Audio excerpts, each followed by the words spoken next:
Mbah Bonang niki tirakat malih. Kula pun melakukan jejak niki, pun kula niki. Soale napa? Tiang Bhairawa sak sampune saking Banyuwangi niku ilang diajar Mbak Ishak niku. Sebagian melayu teng Bali. Lho kok digoleki kali Mbah Bonang niku ternyata wong Bhairawa niku ngumpul malih teng Kediri. Teng Kediri niku teng daerah Pagu Pamenang menera. Niku enten patung namine patung Totok Kerot. Watunge gede katene motone mendulu lho. Totok Kerot. Lah, niku teng daerah Pagu Pamenang cedhak muksane Jayabaya. Wonten mriku niku upacara Bhairawa malih mangan wong mangan ngombe arah. Lah, Mbah Bonang tirakat teng setunggaling kampung. Niku nggih, ditapani malih tapi mboten langsung diserang. Teng kampung naminipun Kampung Singkal. Niki sakniki diarani Kampung Singkalanyar. Kecamatanipun Prambon, Kabupaten Nganjuk. Kapan-kapan wong Tuban rono ana petilasane teng mriku. Wonten ngriku akhire Mbah Bonang nirakati khusus wong Bhairawa. Niki sing nyebabaken Mbah Bonang boten sempet rabi ngoten lho. Dadi pejuang tenanan. Akhire tiyang Bhairawa sing teng daerah terakhir teng Kediri teng Totok Kerot sanggup ditaklukaken kalih Mbah Bonang. Lah niku sing akhire nyerah. Bareng nyerah aku aja dipateni ora tak pateni. Sing penting kowe dadi apik aja mangan wong. Aja mendem terus ngono ya. Aja terus santet pelet ngepet. Lah kula terus kedah pripun wis ngene wae ya. Ajaran Bhairawa Pancamakara iki ayo didadekke sing luwih apik. Muter tetep ora apa-apa, mutera. Lanang wedok ora apa-apa ning aja uda nganggo klambi mila akhir diklambeni lanang wedok sewekan, ora melakukan hubungan seks bebas. Lah arak iki haram dul. Mula kalih Mbah Bonang tetep muter ning arake ganti wedang putih, kopi utawa teh. Tumpeng iku halal wong sego. Mula tumpeng ora apa-apa ana. Lah ingkung menungso sing calone dipangan niku wau niku digentos kali ingkung pitik. Lah mantra Ngrogo Sukma digentos kalian kalimat tauhid la ilaha illallah. Lah niki lho. Mila akhire ajaran niki dados sakniki dadi ajaran sing wonten teng Jawa namine genduren utawa tumpengan. Terus kiyaine teko dongane Allahumma barik lana, angger ana tumpeng panganan teko barik lana, mula tekane tumpeng ana sing ngarani barikan. Soale borak-barik barik lho ngeten niki lho. Dadi mulane saiki ana wong kok ora ngerti asal usule tumpeng, asal usule ingkung pitik iku kandhanono. Cek gak musyrik. Lah nek wis sampean kandhani kok isih ngeyel tapuken lambene. Dalile. Dadi ini iku mboten musyrik. Sing musyrik niku nek isih uda, isih arak, isih tumpeng ingkung menungso ngraga sukma. Lah kula niku penelitian ajaran niku dangu ke tahun 95-an ngoten niku. Nah setelah sing teng mriki dirampungaken Kanjeng Sunan Bonang, sebagian wonten sing boten trima mlayu tapi manggene boten teng Jawa, wangsul dateng India. Lah teng India sakniki dados sekte sing paling medeni teng mrika dikenal kanthi jeneng sekte Aghori. Sampeyan buka nang YouTube iku ana.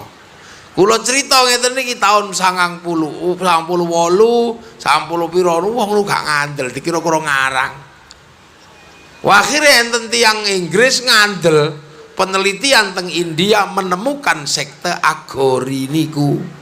Wah, akhirnya saat niki hampir seluruh hak paten cerita tentang sekte Agori dek per bulan keuntungannya di atas 5 miliar dolar. Lah saat ini sekte Agori ini medeni wong neng kono niku biyen asli teko tanah Jawa. Nah, ini tanah ini medeni.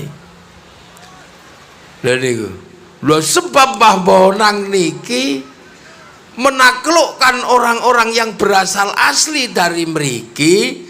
Mila Mbah Bonang niku sing paling ngerti uga apa kelakuane wong Jawa. Wong Jawa mlebu teng Kediri, mlebu teng anu.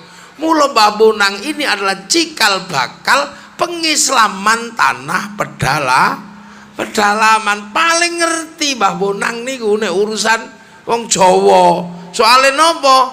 Melakukan pertarungan langsung dengan kekuatan Bhairawa. Mila terus Mbah Bonang duwe murid jeng Sunan Kali Joko sing ngerti piye carane ngislamne wong Jawa. Saderenge pesisir tok, mboten saged mlebet teng jero. Sing mlebet teng jero niku wawon minggring-minggring jenenge Syekh Abdul Jalil. Ora wani mlebu bleng ngulang rawani, minggring-minggring tok ngadepi wong pedalaman sing pinter-pinter niku wau. Syekh Abdul Jalil ngulang syahadat tok ora wani ngulang salat, ndak diamuk. Mula Syekh Abdul Jalil damel pondok pesantren Lemah Abang. Akhirnya Syekh Abdul Jalil terkenal kanthi jeneng Syekh Lemah Abang. Syekh Lemah Abang basa aluse niku Siti Brit. Siti Brit niku basa kawine Syekh Siti Jenar. Lah mula Syekh Siti Jenar niku pendiri pondok pesantren Lemah Abang, mulang syahadat tok. Mula wong sing alumni Lemah Abang dikenal jeneng Abangan. Mula wong Abangan gelem syahadat rung gelem sembayang niki lho. Tuban tesih kathah ngoten niku. Dari kuwi sebab Lemah Abang. Lah saderenge niku mboten iso mlebu wong jero niku atos kabeh tinggalane Majapahit. Sing saged nembus nggih termasuk Mbah Bonang sing mandegani niku. Nggih sing damel rumus-rumus tembang rumus-rumus gending Mbah Bonang niku diparingke teng Jeng Sunan Kalijaga. Mula Jeng Sunan Kalijaga niku ya kondang ngeten niki nggih karyane Sunan Bonang ngeten niki. Niki karyane Mbah Bonang. Nggih. Sarung niki karyane Mbah Bonang, diarani sarung niku Mbah Bonang. Sebab waune niku jubahan. Jubahan dugi mriki didamel tandur mboten iso. Digolong derep mboten saged wong jubah kesrimpet tur nandur niku mundur. Lah nek mundur ngene aja ditanduri kene. Mula kalih Mbah Bonang dikethok. Lah dikethok, kethokane baju syar'i dadi baju syar'un. Wong Jawa niku huruf ain ora duwene ngo. Mula sarun dadi sarung, saruan dadi sarungan. Soalnya wong Jawa mbiyen duwene mangga batha Rabbil alamin Rabbil ngalamin. Muga sing saka sarun dadi sarung. Kathoke kathok iman, klambine sing jubah dhuwur jenenge klambi takwa. Mula kiai santri niku nek takbir biasa mawon Allahu Akbar. Wong duwe cantolan wong bebetan niku ana pentole neng kene. Mula nek takbir Allahu Akbar mesti nyantol. Nah sing ra sarung ya Allahu Akbar ya sakmene. Kuwatir melorot. Dari ngeten iki. Ngeten iki termasuk karane Mbah Bonang.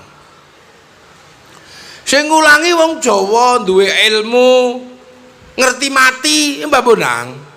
Sing ngerti wong Jawa ngerti mati bablas niku ya Mbah Bonang.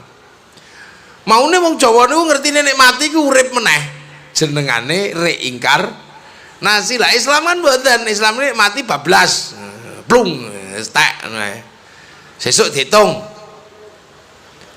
innalillahi wa inna ilaihi rajiun. Kanggone wong Jawa iki piye kok mati kok bablas, akhirnya diulangi ya mbapun sing ulangi itu terusnya Kanjeng Sunan Kalijaga. Tapi sadurunge innalillahi wa inna ilaihi rajiun dipahami wong Jawa, dibahasakno Jawa sik. Basane napa? Aja lali sangkan paraning dumadi niku Mbah Bonang. Lah supaya ora lali sangkan paraning dumadi, wong Jawa niku senengane kan nyanyi to, nembang. Mula supaya gampang dieling-eling, sangkan paraning dumadi niku dadekke tembang. Dadekke tembang. Nah, ditembangno wong Jawa hobine nembang, weruh mentok ya nembang tok, mentok tak kandhani kok mentok kok dikandhani. Wong Jawa ora lintang ya nembang. Yen ning tawang ana lintang, cahayu nembang. Weruh semut ya semut irengan anak kebobong kang nembang. Bojone minggat nang Bali Sri nembang. Bahkan wong Jawa niku duwe tembang sing sak donya gak ana sing duwe napa tembang silit. Wong Jawa tok sing duwe tembang silit e. Demok silit gudikan ayo gendang jebang Jawa. Lah mula akhire dadekke tembang jenenge tembang maca pat. Sunan Bonang sing damel. Tembang maca pat niku napa wong urip kudu iso maca barang papat. Nih cah milenial kudu ngerti bangsamu gitu. Maca pat iki maca barang papat. Barang papat niku kancane nyawa sing medhut teng alam donya. Manggon jero raga. Neraka. Raga niku gawenan tuban mriki mawon. Wong tuane mangan-mangan, metu dadi uyuh, metu dadi taek, dadi umbel, ana dadi simpen, dadi daging, dadi apa dadi getih, dadi daging. Lah daging ini diparingi nyawa, nyawa king akhirat. Nyawa medun kancane papat, sebelah kiwa iblis loro nyasarno, sebelah tengen malaikat loro gandoli. Jin korin kali hafadho. Supaya wong Jawa paham dijenengke dulur papat limo pancer. Mula pancer iku nek butuh apa-apa iso nganggo dulur tengen, dulur kiwa. Pancer pengen bojo ayu nganggo dulur tengen maca ya Rahmanu ya Rahim. Ra gelem dulur tengen nganggo kanca kiwa. So nama tekaji ajiku jaran goyang. Padha I love you ne. Pengen rasa nek dulur tengen la haula wala quwata illa billah. Nek dulur kiwa so nama tekaji ajiku bantung bondo oso. Pengen sugih nek dulur tengen ya fatahu ya rozak salat duha. Nek dulur kiwa napa? Gawa pitik cemani munggah gunung kawi utawa lunga beti. Lah mula kiai kali dukun niku padha. Angger kiai kok tirakate kuat ya dongane mandi, dukun ra tau adus kok tirakate kuat ya dongane mandi. Padha mandine goleki pitik ilang takok kiai ya ketemu, takok dukun ra tau adus ya ketemu sami mawon padha padange. Ning padange seje, sing siji padange lampu, sing siji padange omah obong. Goleki pitik ilang ngangge sentolo, pitike ketemu.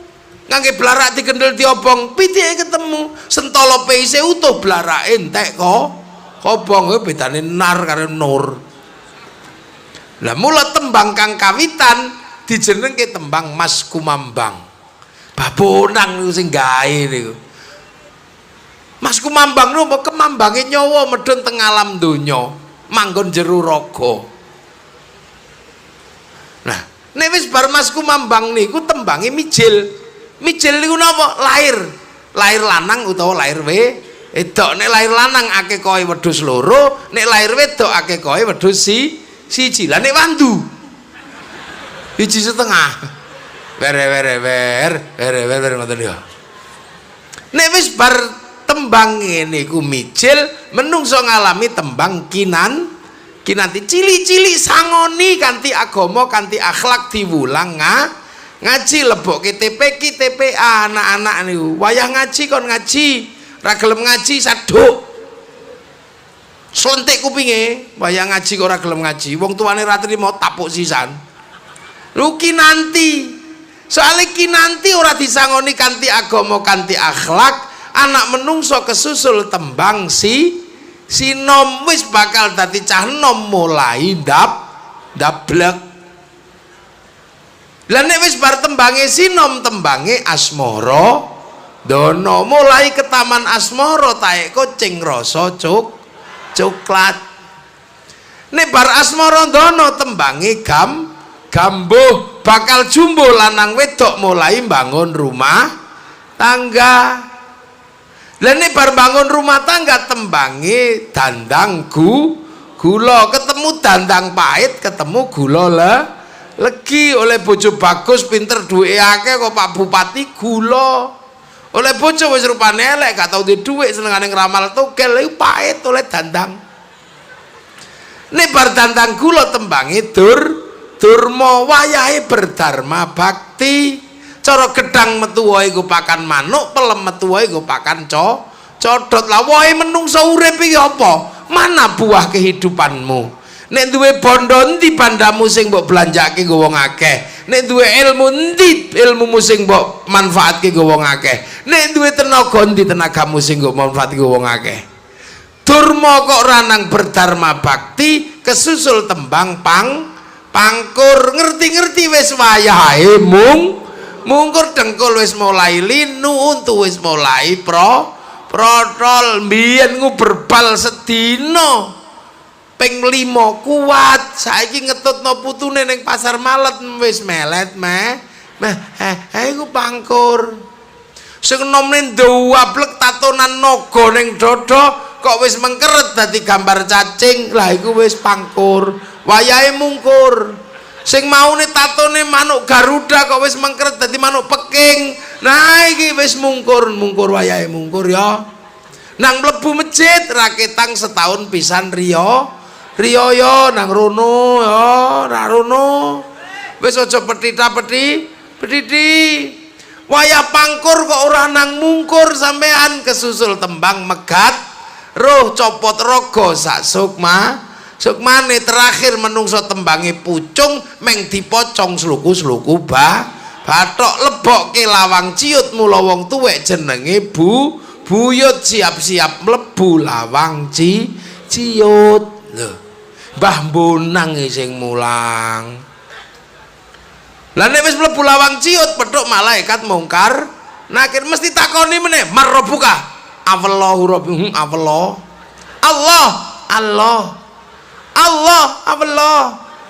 lambe muni Allah ora iso ditapuk malaikat mungkar nakir tepawak ajeng kenek tadai kali malaikat raqib. Aja Kang, aja piye iki muni Allah ora iso. Iya iku ilat tuban Ranti alibak tak dene ana caraka. Nah wis gelem belajar wis iki lho, ana pengajian ya teko, sinau lho, ana ngaji mara, ana apa ya teko, ngaji teko.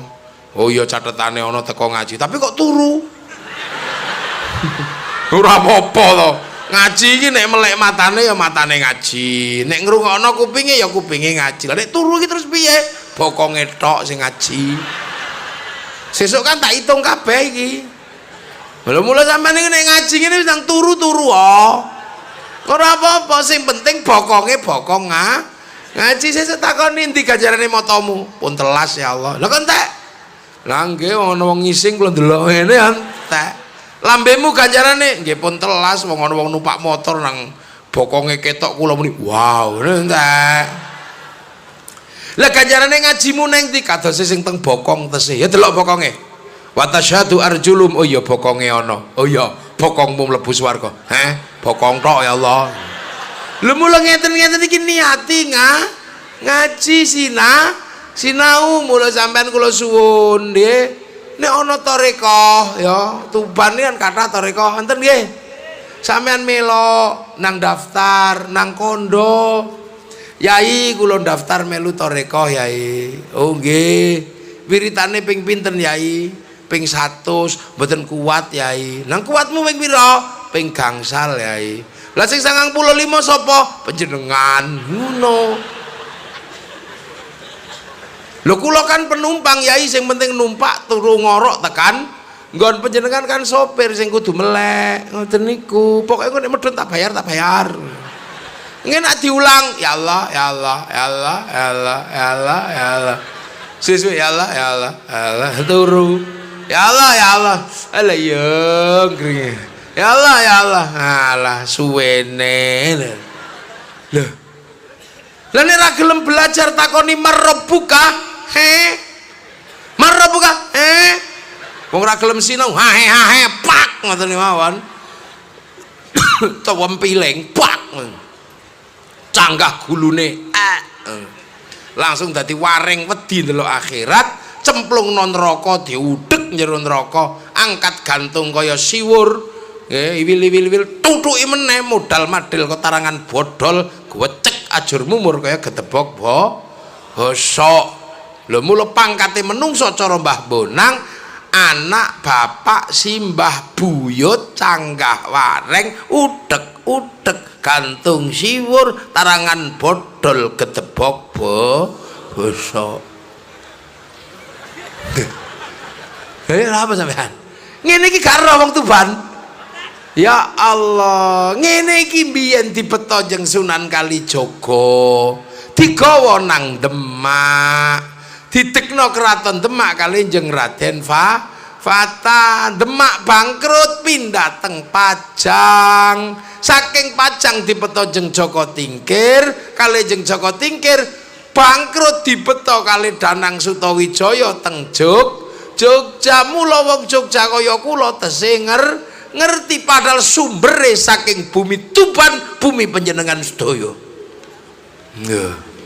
sing wong Tuban wis ora weruh mula tak elingno dadi cara kula ngeten iki sumbere mbiyen teko Tuban lah Mbah Bonang begitu rampung gawe tembang gawe gamelan sing maune cek katang digeke tembang slendro pelok sing munine nang ning nang nong dang gong urip iku nang ning nang nong ya nang kene ya nangka nang kene ngaji ya nang kono kadang nyolong pitik wong urip nggih apik terus mboten iso nek apik terus malaikat elek terus iblis nek menungso ya nang ning nang nong ya kadang nang kene kadang nang kono kadang apik kadang elek kadang nabuh terbang kadang nabuh kalau urip ngono iku lah mula nang ning nang nong urip ya nang kene ya nang kono nek pengen pungkasan apik tabuh kendang karo gong dang gong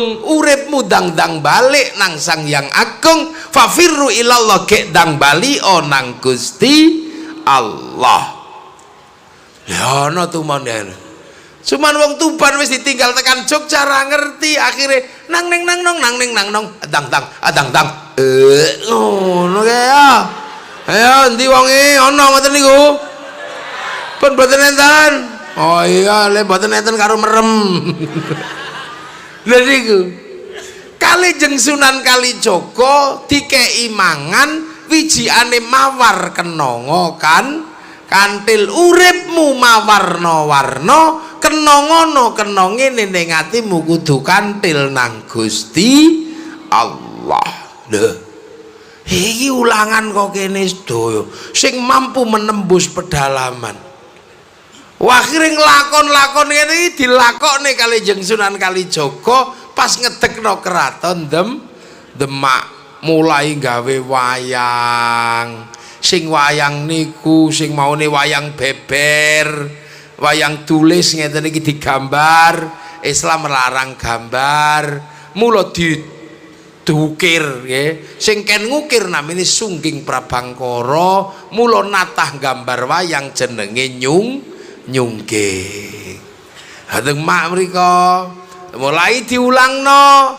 ayo nek pengen dadi wong apik apa iki tangan iki ana apa mawon jenthik maksude jenthik aja utak-atik barang liyan aja nyolongan mboten didalili asyariku wasyariqatu faqtu aidiyauma law anna Fatimah binti syaraqat laqattu yadha mboten meng jenthik aja utak-atik barang liyan iki tak jenenge jenthik soalé iki jeneng slite pitik to Iki jari manis dadi wong manis ning aja manis-manis rai. Iki penuduh dadi penunggul dadi wong sing unggul ning aja sombong-sombong. Iki penuduh dadi wong nek iso nuduhke wong sira dadi jempol.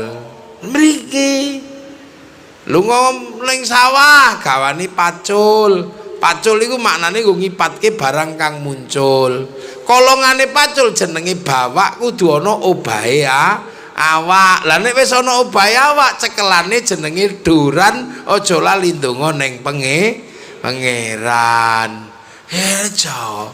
Nek mantenan kon ngenehi cengkir gedang tebu iki aku wis kenceng pikirku, wis sampean tak geget-geget tak gadang-gadang aku wis mantep gek ndang mlebu karo tukang paes, tukang rias sakniki tambahi wortel. Kono mantene nang diwor cek nang untel-untelan wong anyar.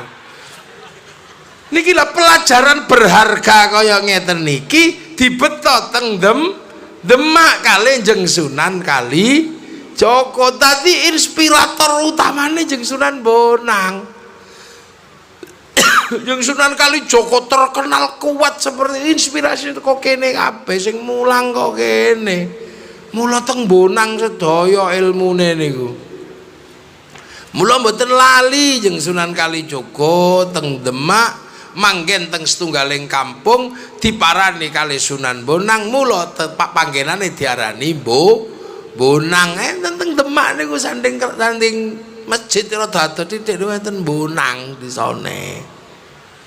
Lah teng ngriku mila terus akhire Jeng Sunan Kalijaga niki bener-bener mampu menerjemahkan kepentingane wong Nusantara. Soalnya nopo belajar teko Jeng Sunan Bonang. Cuman Demak akhirnya bangkrut. Kerajaan sing disiapno niki teng Demak bangkrut. Untuk apa? Karena pintu keluar perdagangan internasional dikuasai Portugis tahun 1515 teng Malaka mriko. Runtuhnya kerajaan Malaka zaman Sultan Megat Iskandar Shah ditaklukkan kali Albuquerque. Akhirnya negara-negara maritim kita mulai bangkrut karena pintu keluar didang kali Portugis, berubahlah menjadi negara daratan. Akhirnya Demak bangkrut, Bugis bangkrut, Malaka bangkrut, kerajaan Palembang bangkrut, mulai masuk ke pedalaman. Neng Jawa pindah Pajang bangkrut, pindah teng Yogyakarta namine Keraton Mataram beriku. Dan ini mila masyaallah. Jadi Mbah Bonang ini mengendalikan beberapa struktur besar bagaimana ngislamke wong jero. Maka bangsa ini berhutang kali Mbah Bonang sampai akhirnya dadi bangsa Indonesia ngeten niki nggih para wali. Lah Mbah Bonang niku duwe murid setunggal malih. Kodiak murid niku sing Islamno raja-raja teng Kalimantan naminipun Khatib Dayan. Jadi Khatib Dayan niku ketip cara saiki katib sekretaris lah. Jadi Khatib Dayan itu terkenal yang Banjarmasin mereka. Siapa yang tahu rono? Sing mulangi kerajaan-kerajaan di sana menjadi kerajaan-kerajaan Islam. Ngulangi nopo? Loh, yang ngulangi piye carane dadi wong Islam niki urip di antara sistem lama ke sistem baru. Sistem lama itu jenenge raja mutlak, kawula mutlak dirubah ngangge cara Islam. Raja bertanggung jawab teng masyarakat bertanggung jawab teng raja. Niku mila terus akhirnya muncul konsep musyarakah, urip bareng, hidup bersama dalam persekutuan antara raja dan hamba. Terus raja dan hamba dilebur gitu, termasuk kali Mbah Bonang niki menggunakan istilah baru sing ditawarke kali Rasulullah, kullukum ra'in wa kullukum mas'ulun an ra'iyati. Mula raja hamba dilebur menjadi konsep ra'iyah sing saniki disebut rakyat. Dadi sampean iki wis rakyat, wis sebutan kaya sing dikersake Rasulullah. Sak donya wong Islam sing iso nyebut warga bangsanya dengan sebutan ra'iyah seperti kehendak Rasulullah hanya ulama-ulama Indonesia. Hati sampean iki wis ra'iyah dol. Sak donya sing dikersake Nabi niku kullukum ra'in wa kullukum mas'ulun an ra'i. Yati Rasulullah pengen ngersake wong iki dadi ra'iyah. Ra'iyah iku sapa? Wong sing hidup saling bertanggung jawab. Lemula nek isih saling menyerang iki jenenge kafir. Nek wis urip bareng iku jenenge dhimmi. Lah nek wis saling bertanggung jawab kaya gone dhewe sing kene ya ucap kene pajak bareng niku jenenge ra'iyah. Hebatnya nenek moyang kita mampu menamakan kita dengan kehendak Rasulullah dengan sebutan ra'iyah atau rakyat. Artinya apa? Wis ojo saling nyerang sebagai kafir. Kafir menyerang, urip bareng dhimmi. Nek wis saling bertanggung jenenge ra'iyah, tanggung jawab. Maka niki sing kadang kali para sepuh tidak ada lagi konsep kafir di Indonesia sebab wis ra'iyah. Mula aja ngafirno tanggane. Mula endi sampean weruh kiai-kiai sepuh ngufar ngafirno wong? Ora ana. Soale kita kedudukane wis rakyat. Nek iso ana sing kufar kafir iku ora patek Indonesia. Ya ngene iki. Ya. Lah rakyat niki terus akhirnya nek omong-omong rembukan kongkon nganggo istilah Quran wasyawirhum fil amri. Mula lahir konsep musyawarah. Nek musyawarah aja menang-menangan dhewe tafassahu fil majalis. Mula lahir konsep wong gone wong musyawarah jenenge majelis. Lah sing nata ngene iki biyen para wali sing nata. Murid Mbah Ngampel wonten sing pindah teng Sulawesi namine Datuk Ribandang, nyebabke kerajaan-kerajaan Islam tumbuh dengan sistem musyarakah rakyat. Niku sedulur seperguruane Mbah Bonang ingkang nami Aryo Abdillah geser ke Sumatera Selatan membangun kekuasaan di sana dengan sistem yang sama. Akhirnya Londo teko dilawan bareng-bareng. Begitu Londo lunga, kawasan sing ditinggal ke Londo yang dibangun oleh para wali disebut wilayah. Artinya nopo? Al wali meninggalkan wilayah. Nah wilayah itulah yang kemudian disebut Negara Kesatuan Republik Indonesia.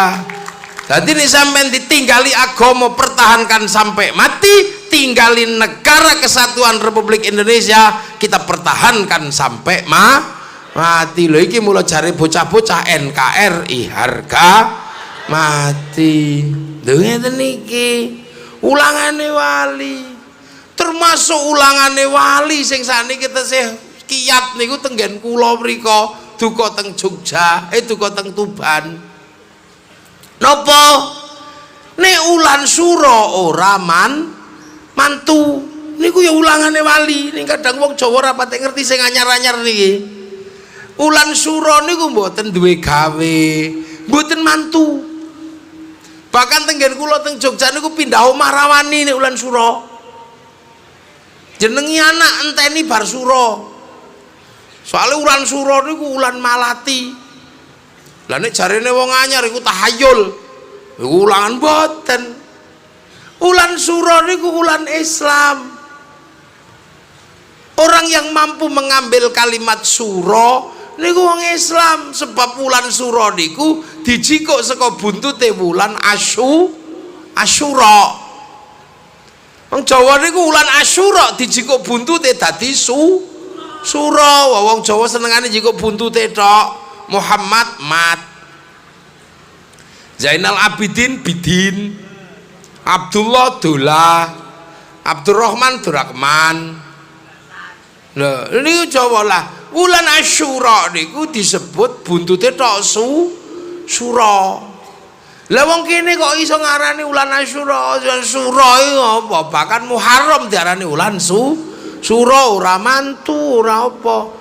Sebab para wali sing dugi mriki niki turunane Kanjeng Nabi saking jalur Sayyidina Ali. Sayyidina Ali niku duwe bojo nggih Siti Fatimah Zahra putrine Kanjeng Nabi dianak kali Sayyidina Hasan, Sayyidina Husain.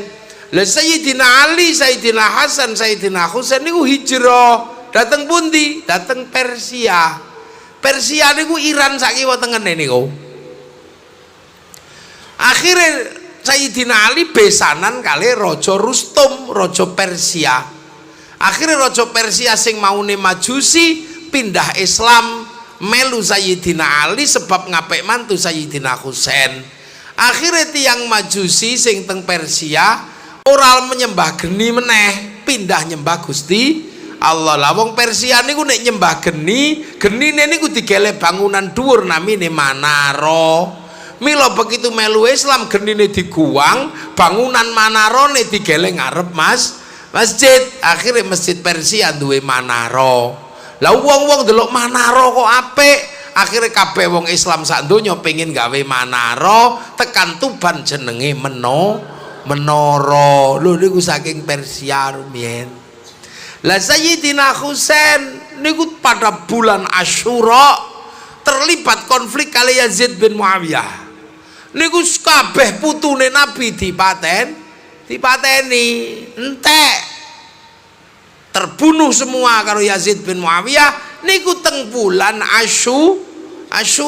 Maka bulan Asyura menjadi bulan duka seluruh kaum muslimin teng bulan Asyura niku dicekel terus kali putrane naminipun Sayyidina Ali Zainal Abidin, putrane sing selamat niku Sayyid Ali Zainal Abidin duwe putra naminipun Sayyid Bakir.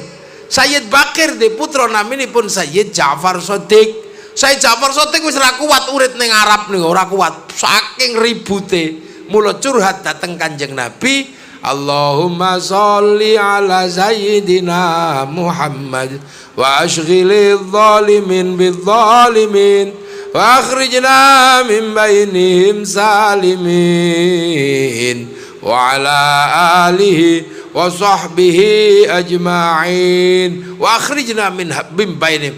Untokno mawon keng niku. Lah Sayyid Ja'far Shadiq niku duwe putra Sayyid Ali Uraidi tambah adoh mboten teng Arab malih medal. Duwe putra Sayyid Muhammad tambah adoh, duwe putra Sayyid Ubaidillah tambah adoh, duwe putra Sayyid Isa metu tambah adoh. Duwe putra naminipun Sayyid Ahmad digelari Al Muhajir kan hijrah. Di putra Sayyid Alwi, di putra Sayyid Muhammad tambah di putra Sayyid Alwi, di putra Sayyid Ali Khalid Qasam tambah di putra Sayyid Ahmad Sohib Mirbat tambah di putra Sayyid Alawi Amil Faqih tambah di putra Sayyid Abdul Malik sampai Mongolia, di putra Sayyid Ahmad Jalaluddin sampai Campa, di putra Sayyid Muhammad sampai Pase, di putra Sayyid Jamaluddin Al-Husaini Al-Kabir mlebu tanah Jawa diceluk Syekh Jumadil Kubra. Di putra Sayyid Ibrahim pindah Palang Tuban, di putra Raden Rahmat Sunan Ampel pindah Surabaya, di putra Raden Makhdum Ibrahim pindah Tuban Sunan Bonang. Ya gila ya.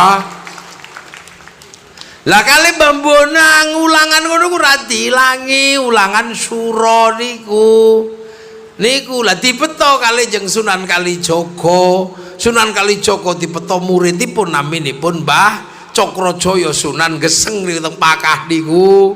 Sunan Geseng di murid naminipun Mbah Abdurrahman, Mbah Abdul Halim Benowo Surabaya. Di murid naminipun Mbah Abdurrahman Lasam, di murid Mbah Jabar Nglirip Tuban, di murid Mbah Sufyan, di murid Mbah Abdul Halim Boyolali, di murid Mbah Abdul Wahid Solo Tigo, di murid Mbah Khairon utawa Mbah Gareng Purwodadi, di murid Mbah Asy'ari di putra Kiai Hashim Asy'ari pendiri Jam'iyah Nahdlatul Ulama. Lho mula Lah waktu dibeto kali Mbah Geseng, dibeto kali jeng Joko Tingkir, kali Joko Tingkir dibeto kalian Danang Sutawijaya ngedekno Jogja.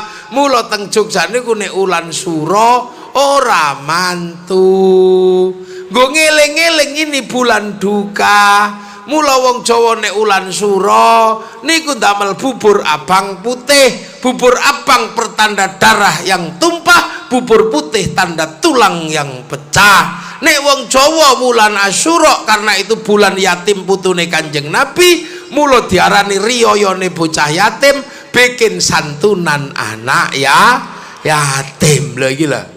Dadi wong nek ra ngerti malah alok-alok wong Jawa ulan sura ora mantu gara-gara Nyi Roro Kidul mantu ana sing ngono. Iki wong geblek yang ngene iki. Lah sing ngarani wong Jawa Nyi Roro Kidul mantu ulan sura iku sapa? Niku jenengane Ngabdullah. Ngabdullah niku wong bakaran pati mriko.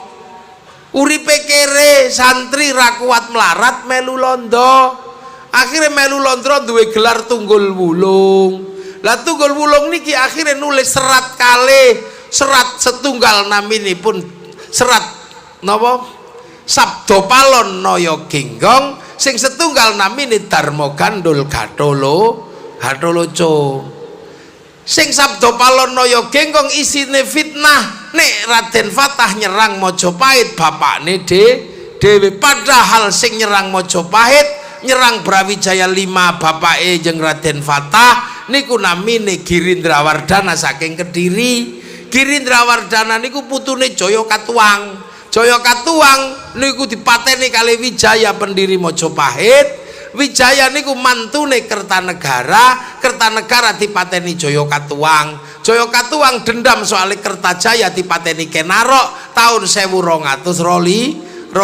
Akhirnya Girindrawardana nyerang Brawijaya 5. Bapak Raden Fatah, milo Raden Fatah nyerang Girindrawardana sing nyerang bapak tapi teng serat Sabda Palon Naya Genggong dipun ceritakan sing nyerang Majapahit niku Demak. Milo ono 500 tahun nagih janji Sabda Palon Naya Genggong. Lah serat setunggal namine Darma Gandul Gatholoco niku serat purno. Darma Gandul niku manane meng sak derma gandul niku nyeritake ndok loro gandul niku lho. Nang gandul teng pundi? Teng Gatholoco. Gatholoco niku alok-alok wong Islam sunat gathule mlonco. Mula ana istilah Darma Gandul Gatholoco. Lah Darma Gandul Gatholoco uripe ora sempurna nek ora petuk Dewi Perjiwati. Farji niku artine ngoten niku lho niki lho. Ini kan kudu dibongkar. Lah di antara perjalanan Darma Gandul Gatholoco niku teng ulan sura mampir teng Keraton Kidul nyeritake nek Ratu Kidul lagi mantu. Milo akhirnya terus diceritakno ana wong ulan sura ora mantu gara-gara Nyi Roro Kidul mantu. Ini fitnahan terhadap tradisi Nusantara yang begitu menghargai turunane Rasulullah Muhammad sallallahu alaihi wasallam. Ngene tak dunungno sita-sita. Nah wulan Asyura ngeten niki nek teng Mekah nggih enten tradisi napa? Tradisi ngumbah Ka'bah. Bejing tak jubah ning mboten tinggal pinten iki diumbah. Mula nek wong Jawa akhirnya ya umbah-umbah. Wong ditinggali Ka'bah, Nabi ngumbah Ka'bah, awak dhewe ditinggali kampung ngumbah kampung. Mula kadang ana istilah bersih desa, terus ana istilah sedekah bumi, sebab sing disedekahi wis ning jero bumi wis mati. Lho ngoten lho. Niki wulan-wulan ngeten niki. Soale napa sadurunge Islam teko niku wong Jawa ya wis diulang. Wong Jawa niku aja lali Mbah Buyute. Wong Jawa ngarani Mbah Buyute niku namine Dang Hyang. Lah wong Jawa niku ngarani Dang Hyang niku kadang jikok buntute tok dadi eyang. Mula ana eyang kakung, eyang putri. Wong tuwa Jawa niku celane eyang. Nek wong Arab wong tuwa niku namine syaikhun, syuyukh. Nek uwane akeh syaiban. Lah wong Jawa niku sering bleset. Dang Hyang dadi eyang, kadang bleset dadi danyang. Lah danyang niku menungso, anak putu takok teng para danghyang. Jawabane para danghyang kudu diestokaken, ngestokaken dawuhipun para danghyang namine dawuh ingkang dipun pundi mula para danghyang diarani pepunden, omahe diarani punden. Dadi pepunden-pundene ora omah demit, omah menungso ning basa Jawa. Mula nek ora paham basa Jawa angel ta. Kaya kula ngeten iki nek ning Arab jenenge dawa Asy-Syaikh Al-Fadil Al-Karim Al-Alim Al-Allama Hadratil Mukarram dawa. Tekan Jawa mek kiai ngono tok. Padahal kiai kadang ana jeneng kebo ya Kiai Slamet, tombak Kiai Pleret. Jawa biasa rasa gumun. Barang-barange akeh jenenge siji. Wong Jawa niku nek wong Jepang teko mungkin ya kaget soalnya Mio karo wong Tuban diarani Honda. Hondamu apa? Mio. Tuku Honda apa? RE King. Ini wong Jawa ora ono RE King kok Honda. Angger minuman botol aku angger mie instan sari mie, angger kathok jin lepis, angger pembalut Softek, ya angger pompa air sanyu. Coba angger wong putih gede dhuwur londo ndi londo Amerika lagi kawan Amerika londo. Jawa ngoten dadi mula nek sampean ra paham kata saniki tiyang rapate njawani soalnya rapate paham. Lah niki lah. Lah ngeten niki mula sampean kadang ojo kaget lho iki kenapa sih? Saiki apa-apa digugat, istilah digugat. Istilah nyadran ora wani sakniki niku. Istilahe birrul waliden. Nek wong Jawa mbiyen niku nek lunga ado niku mule wangsul goleki mbah buyute isih urip apa wis mati, gawakno oleh-oleh.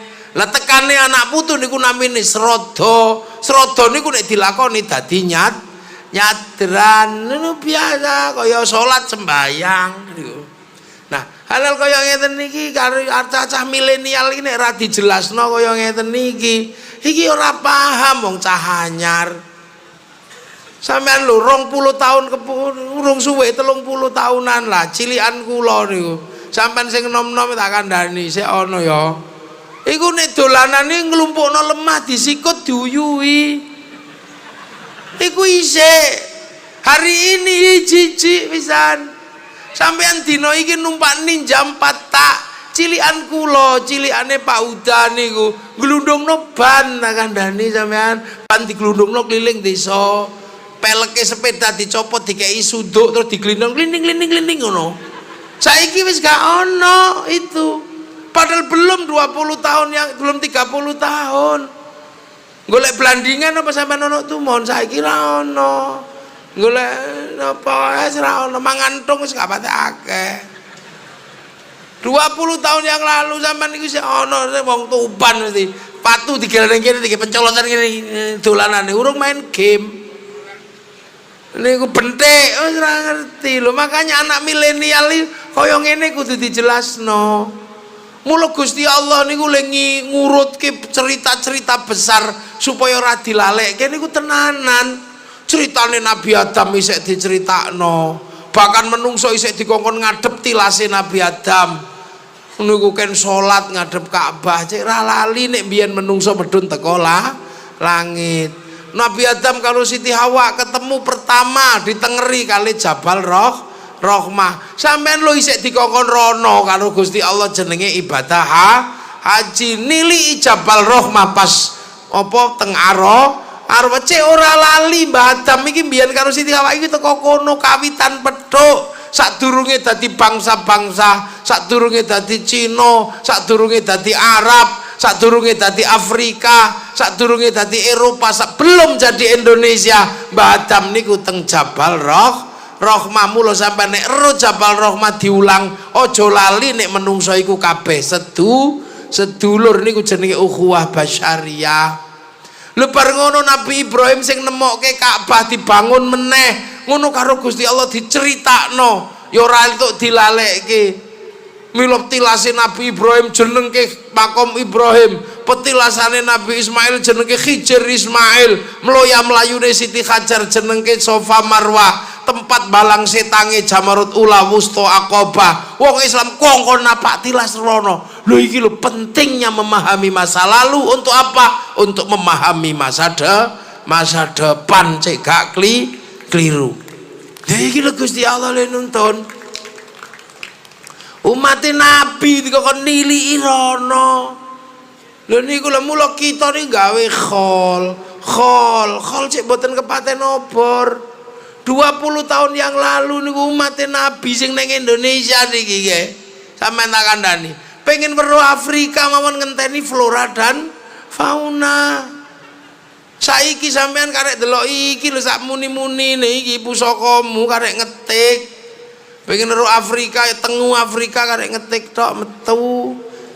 Kinjeng Arab ono ning kene, bokong India metu. Iku wong milenial, makanya wong milenial ini kadang lupa diri, merasa tidak punya masa lalu. Lho niki mulai Islam ngulang memahami masa lalu. Karena begitu manusia kehilangan masa lalu, manusia tidak lagi. Assalamualaikum warahmatullahi wabarakatuh. Selamat datang di channel Santri 017. Di sini saya mengajak Anda semua untuk menyelami kembali pengajian Gus Muwafiq yang penuh makna. Video ini tidak hanya menampilkan potongan ceramah beliau, tapi juga saya lengkapi dengan analisis dan pandangan pribadi. Ini adalah bentuk apresiasi dan upaya saya untuk menggali hikmah yang lebih dalam. Harus diakui, ceramah Gus Muwafiq selalu punya daya tarik. Selain ilmu yang beliau sampaikan, gaya bahasa yang sederhana dan humornya membuat kita betah. Menurut saya, humor adalah alat dakwah yang paling cerdas. Beliau mampu membuat ajaran Islam yang kadang terasa berat menjadi ringan, mudah dicerna, dan langsung menyentuh hati. Mari kita bedah lebih dalam bagaimana humor ini menjadi jembatan ilmu beliau. Ada beberapa poin penting dari pengajian Gus Muwafiq yang sangat berkesan bagi saya. Pertama, saya kagum melihat bagaimana beliau menghubungkan ajaran agama dengan realitas hidup sehari-hari. Beliau tidak hanya sekadar untuk membahas dalil dari kitab, tetapi juga memberikan contoh nyata yang relevan dengan kehidupan kita, mulai dari urusan rezeki, hubungan bertetangga, hingga masalah rumah tangga. Ini membuat ilmu beliau terasa dekat dan praktis, membuktikan bahwa agama adalah solusi, bukan hanya teori. Kedua, saya sangat terkesan dengan pesan kesederhanaan yang terus beliau sampaikan. Di era serba digital yang penuh dengan pameran kekayaan, Gus Muwafiq mengingatkan bahwa kebahagiaan sejati datang dari hati yang tenang, bukan dari seberapa banyak harta yang kita miliki. Pesan beliau, jangan terlalu sibuk mengejar dunia sampai lupa mengejar ketenangan batin, adalah tamparan halus yang mengingatkan kita bahwa kebahagiaan sejati bersemayam di dalam diri kita.